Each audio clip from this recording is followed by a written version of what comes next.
inflación, un clásico argentino, más clásico que las empanadas, el asado o el dulce de leche. Si hay un clásico nacional, bien argento, es la inflación. Y vamos a darle la bienvenida a un investigador de la Universidad Nacional de San Juan, que lo conocimos en tiempos de pandemia, porque junto con un conjunto de investigadores y aplicando fórmulas matemáticas, estadísticas, empezó a proponer las proyecciones respecto de cómo se iba a comportar la curva de contagios. Y la verdad es que fue muy consistente esa tarea.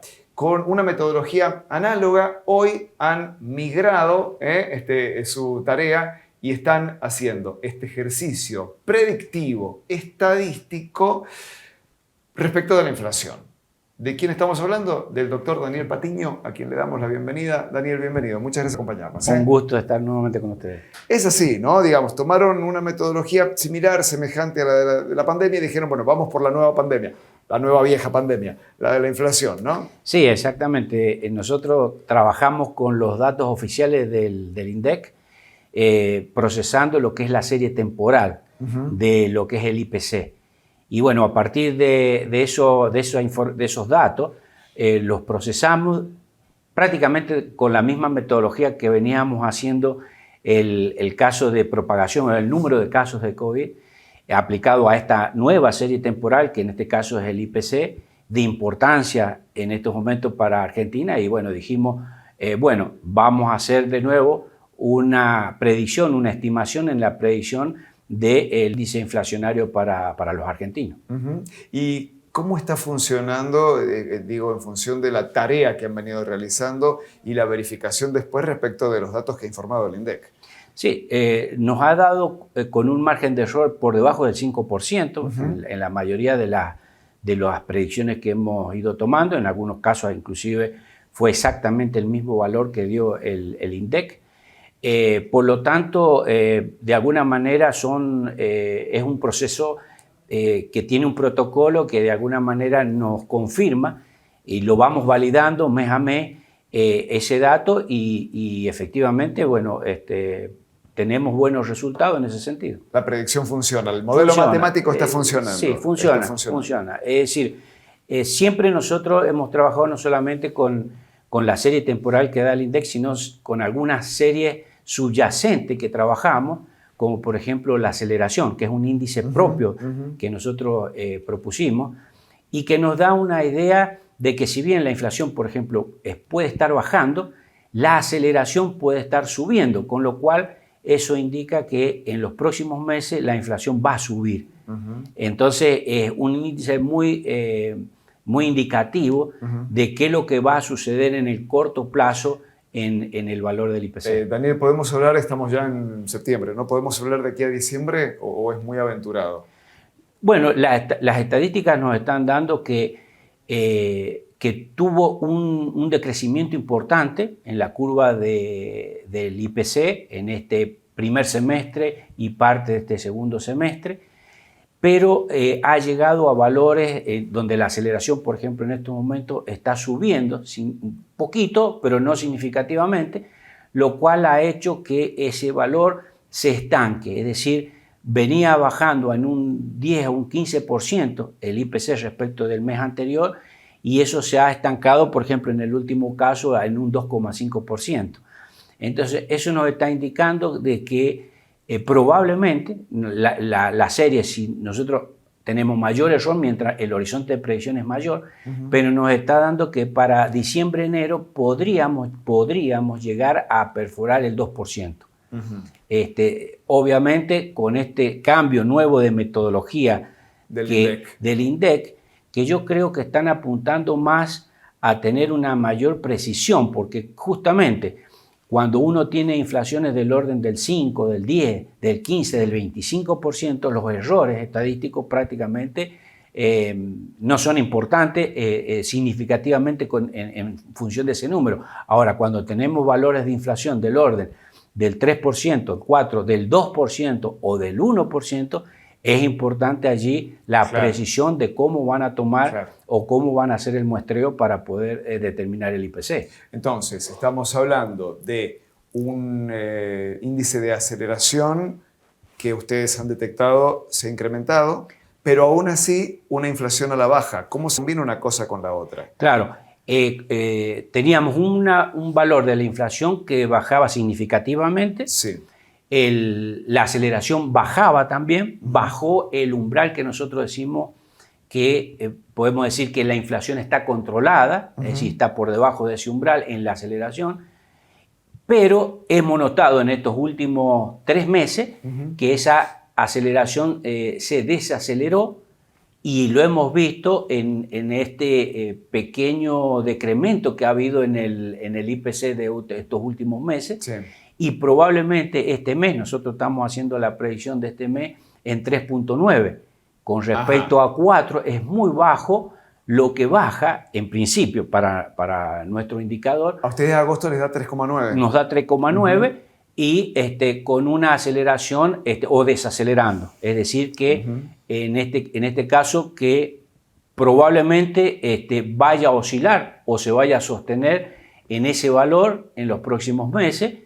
O bien, si realmente se encuentra un punto de equilibrio en el valor de los precios, es decir, fuera de lo que es la especulación y que realmente vaya a un punto de equilibrio de acuerdo a la demanda y la oferta, es probable que continúe bajando muy decreciente, digamos muy poco, pero que pueda sobre enero o sobre diciembre llegar a menos del 2%. A menos del 2%. ¿Qué es el objetivo del gobierno? Hay que decirlo, estaba implícito en este crawling peg de la devaluación mensual del 2%, digamos. Ese ha sido la hoja de ruta y es uno de los grandes desafíos del gobierno de Milei, ¿no? Que la inflación se acomode a esa proyección. Ustedes sostienen que allá por diciembre, enero puede finalmente suceder. Puede suceder en la medida, porque ¿qué ha sucedido en este primer semestre y parte de lo que va este segundo semestre? Es que no solamente no se ha emitido, sino que también han reducido el déficit fiscal, es decir, atacando fundamentalmente las causas y no los efectos de, en general, lo que es la inflación, pero además este periodo ha servido también para reacomodación de los precios, de los verdaderos valores de los precios, porque todavía nosotros tenemos esa cultura de vivir con la inflación y por lo tanto los comerciantes y los productores siempre han especulado con este tema de la inflación y por lo tanto no se ha obtenido un punto de equilibrio realmente real del valor de todos los precios. Algunos precios sí lo han tomado, pero hay otros que todavía no y hay otros que todavía se están reacomodando, como por ejemplo las tarifas, que todavía no llega, parece, a un punto de equilibrio en donde no tiene que por qué o ninguna consecuencia hacer que suban y sí que bajen en algunos casos. Bueno, eso probablemente lo vamos a lograr en este periodo de año y sí el año que viene realmente ese yo creo que va a ser el gran desafío porque allí se va a ver realmente los valores reales de inflación, es decir, donde ya no hay especulación por parte de los empresarios, del comercio, de los productores, etcétera, y en donde vamos a una economía en donde realmente se pueda manejar allí entre la oferta y la demanda. Bueno, ahí se plantean varios aspectos que son polémicos, ¿no? El tema de identificar como único motivo de la inflación la emisión monetaria y el déficit fiscal, o entender que la inflación es multicausal, ¿no? Y que hay otra cantidad de variables en el medio. Sí, yo no soy economista, ¿no? Pero uno lo poco que por allí lee, porque en este caso para trabajar en estas estadísticas de alguna manera se tiene que formar uno y estudiar y observar cómo es el efecto de la inflación. Y bueno, en realidad la teoría y la evidencia empírica muestra eso. Todos los economistas, inclusive en los mismos países de Israel y Japón que han tenido inflaciones importantes, han podido lograr bajar la inflación con esto que estamos diciendo, es decir, la emisión monetaria y el déficit fiscal es la causal principal, no digo que es la única, pero es la principal. Es decir, uno no puede gastar más de lo que uno puede producir, o sea, eso es algo lógico, que es de la vida cotidiana, familiar, de que no podemos gastar más de lo que entra a la casa. Ahora, cuando ingresa, cuando gastamos más de la cuenta, y bueno, hay dos opciones: endeudarnos, que es lo que normalmente puede suceder, o en el caso de los estados, emitir dinero para poder satisfacer ese déficit. Pero llega un punto en donde aquellos acreedores, bueno, dicen ya no le prestamos más a esto porque son insolventes, sí. Y bueno, ya entonces ahí vienen los problemas y los colapsos en general en las economías. Pero esto que estamos diciendo en realidad lo dicen todos los economistas, los premios Nobel, o sea, prácticamente no hay duda de que las causales principales, la raíz principal de la inflación en cualquiera de los países es eso. De hecho, por ejemplo, Estados Unidos y muchos de los países europeos en la época de pandemia venían a hacer tour inflacionario, como se les llamaba. ¿Qué es lo que era esto? Y bueno, de ver, porque ellos sabían que iban a tener que emitir dinero y por lo tanto la inflación iba a subir, a ver cómo se podía convivir con inflación, con índices de inflación importantes. Aprender a vivir con inflación. Aprender a vivir con inflación, a producir con inflación, a consumir con inflación, a planificar con inflación.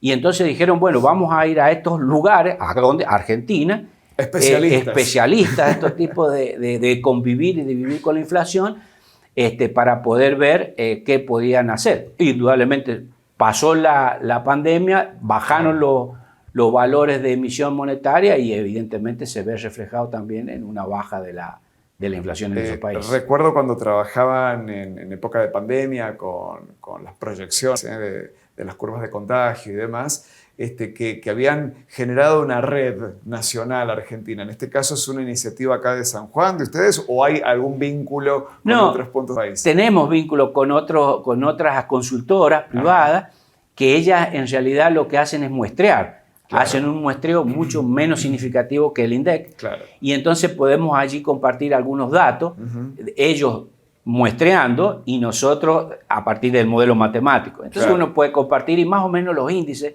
están en ese orden, o sea que de alguna manera nos da la confianza de que muestreando, por supuesto menos significativamente, nos están dando más o menos los mismos valores.